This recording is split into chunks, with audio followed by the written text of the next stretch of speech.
Welcome to the first episode of Make It Make Sense with Tomee Sojourner-Campbell. I am so excited to be presenting this podcast.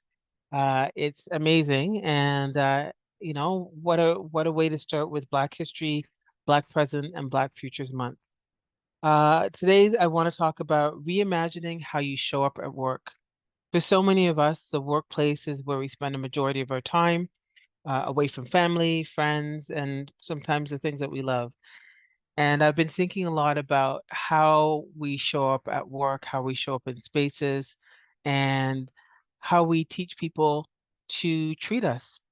So I wanted to share some thoughts with you, and I'm hoping at some point as we move along this podcast journey together, if you feel inspired and want to share a story, be a part of the podcast, join me in, and we can have a dialogue. You can always reach out to me, Tommy, and the email address is info@tomeesojourner.com.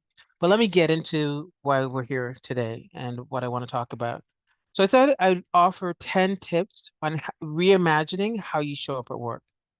So the first tip is calling in your joy. I can't tell you how many people I speak to on a regular basis who get frustrated and talk about not feeling joyful at work or in their lives and just wanting a moment where they can just laugh, smile, feel a sense of kindness. And so for me, in the work that I do, I mainly work by myself.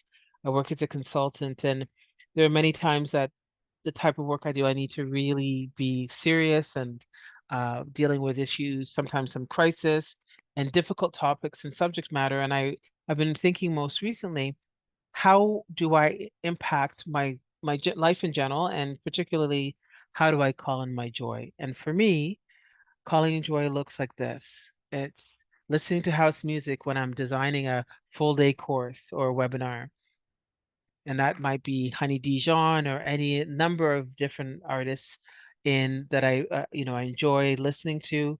It may be taking an opportunity to pull a card from an affirmation deck that I've been so blessed and been given by my lovely spouse in Jerry. And also looking at, is there something that I want to have as a treat in my day, whether it's making myself a nice non-alcoholic cocktail, whatever it might be. It's something that sparks joy in my heart and my spirit. And I think if you can, wherever you work in the world, whatever you do for a living, finding some way to bring in that joy is so important. The second tip I'd say is make your environment make sense to you. I've been in the workforce for a very long time. I started working when I was 12 years old and selling ice cream out of a little truck. For some of you who are familiar being born in a decade back in the time, you might have heard the little ding-a-ling bells of the Frosty bike or the Mr. Frosty or the Seal Test bikes in your neighborhood if you grew up in certain urban communities in Ontario. And I was one of those folks. I was 12 years old on my bike, and um, what I realized as literally a child doing an adult's job is that for me to make sense of the environment that I was in, I had to ensure that I had, safety protocols in place. This was a time before cell phones. So I didn't have the luxury of a smartphone in my pocket or a flip phone even in my pocket. I had a quarter in my pocket. Yes, that's when um, you could find pay booths all around the town. This is really dating me, but that's okay. That's a fun. That's fine. I'm here. I'm honored to be alive in this world at this time, and I certainly was honored to be alive at that time. And I lived in Ottawa, and I would bike around Ottawa from Tooney's Pasture to Parliament Hill, and that was my little jaunt and through what it was known at the time, and I still believe it's known as Little Italy and all the places and spaces in between. So, I had a team of 12, 13-year-olds, and we'd bike together from different competitive ice cream places, and half the time, I think we just ate most of our ice cream and got paid like $10 for an entire day. But now I've gone down that rabbit hole. I'm going to come back and say, how did we also make our environment make sense to us at the time, and me in particular? Was is surrounding myself with the things that I need in order to thrive in a space. So for those of you in the working world where you're working hard, You're in office spaces where you may be the only person who comes from a historically marginalized community, and there's a piece of home, and I leave that open to your interpretation. Whatever home feels like and looks like to you, where you feel safe and you feel included, I would say bring that in. And that might be something that you don't necessarily wear or wear on top of your clothing, but it might be something you wear close to your heart. Sometimes I have a, beautiful crystal pendant that I'll wear and or stones or anything like that. Essence, if you have something like any kind of oils that work for you, that bring you joy when you smell them, anything that changes your environment so that your senses can feel kind of connected to your environment, a picture, an image, colors, um, all of that. I think is a really important part of making that space your own and making it make sense. Because I'll just share another quick story about my own journey in when I worked for a municipality, and I was one of those cubicle folks. And for those of you who work in cubicles, no shade, but I cannot thrive in a working environment where it's open and there's a lot of noise. It really bothers me. So what I had to do was I enlisted the help of some earbuds. And for some folks who are in similar positions, for me, earbuds really saved my workday. I was able to listen to some music. I would continue to, in fact, I worked better and more productively when I had my earbuds on, or I would seek out spaces in the office that were quiet where I could close the door. And what I will plug for this piece is if you're working in an environment and you're a manager or you're a coworker or somebody who puts on headphones, goes and finds a quiet space to work, and you are thinking that they're being antisocial or they're just not a part of the team, I would really invite you to rethink about what you think a team looks like. By being open to how people learn and how people process information, it's a really good plan to just say, you know what? If you're going to bring your authentic self to work, we're going to create an environment for you to be able to do that. And if you wear headphones and that means that you're in a better place to do your work, we welcome that. So I share that with you because the environment I was at the time in that employer, it wasn't welcomed, and sadly, it was seen more of a that I wasn't connecting with the people in the workspace, and it was a far from that. In fact, using my headphones and other things helped me survive that space that was not built for me.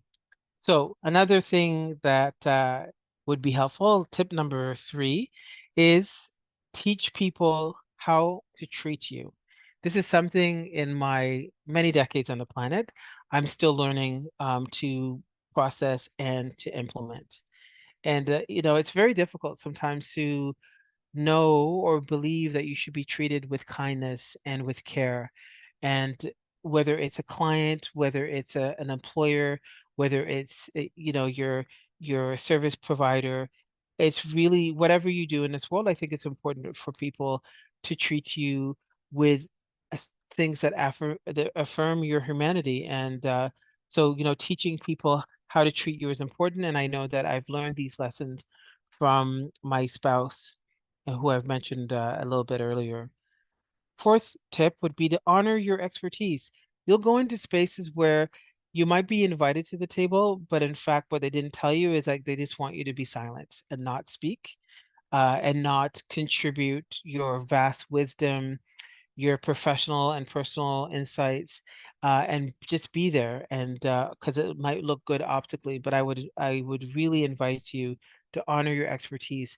If you work in an environment where you're developing content and people in higher senior positions are taking credit for your ideas and not giving you your due, give yourself your due. If you know that you designed a proposal that is changing and transforming your workplace, service delivery, a systems change, a process change, a protocol change, I invite you. In fact, I challenge you to go to wherever you can, whether it can afford a card or a plaque, and get a plaque made and said, I did this, and take a photograph and remember, because one of the things I will share with you is as you age and if you don't document and archive your own journey, you'll forget. And sometimes there will be nobody there to remind you. And when you have those moments where you feel that you're not enough, or you feel that you're just people don't see you, don't hear you, they take your ideas and run with them, and you get no respect and recognition. Those are the moments where you can turn around and look at the plaque that you've put up, or the card that you sent to yourself in the mail, or just a handwritten, even something on a napkin saying something beautiful and affirming about what you know and your knowledge base. It goes a long way. I can share that with you as well. Tip five, care for your heart. That is a big one. Uh, what I will say is if there's any kind of modality that you use, whether it's, you know, touching your two hands together to affirm and reground, whatever speaks to you and whatever is comfortable. Sometimes when I'm dealing with some really challenging matters, or supporting my clients and having a challenging day, or helping them through an emotionally challenging time, I will just oftentimes put my hand on my heart and just slightly rub again, like my hand against my chest. Take a deep breath and make sure that I come to a place of centering, and then move forward. And that has helped me certainly. And I think I've asked people to do that for themselves, and that works. That might be something that works for you. You might want to do something else, but hopefully, bottom line is that you take care of your heart. Tip six. This one's interesting. Basically goes back to what I've already said, which is drop in some tunes or vibes that allow you to reground. Often we are in spaces and places, whether at work or in other areas, where we feel that we don't belong, we're not connected. So I say drop a vibe, listen to something, sing along, hum your favorite song. I personally am the type of person that when I listen to whether it's a Beyonce song or some kind of house music, I forget the lyrics right after I've heard them. So I just make it up as I go along. And I would invite you to do the same thing. Okay, tip seven. For the professionals who are curating, think about the professionals who are curating your work journey for more than 20 years. So I'm almost on the 30th year of my journey, around, if I take from starting at 12 years old, and then we move up there, and you can do the math. Um, you think about, and I would ask you, how are you generating opportunities where none currently exist? For those of us who move in marginalized spaces, we may not be given the same breaks or the same opportunities that other folks are getting. But then think about where you are and where you want to be, and imagine and reimagine, in fact, how you generate your opportunities, particularly if there's none that exists, and if there's something that you want to achieve. And look around, and how a few people have reminded me is, what are the systems that you're creating for the ideas that you want to achieve and bring into this world? Now we have three more points before I end this episode.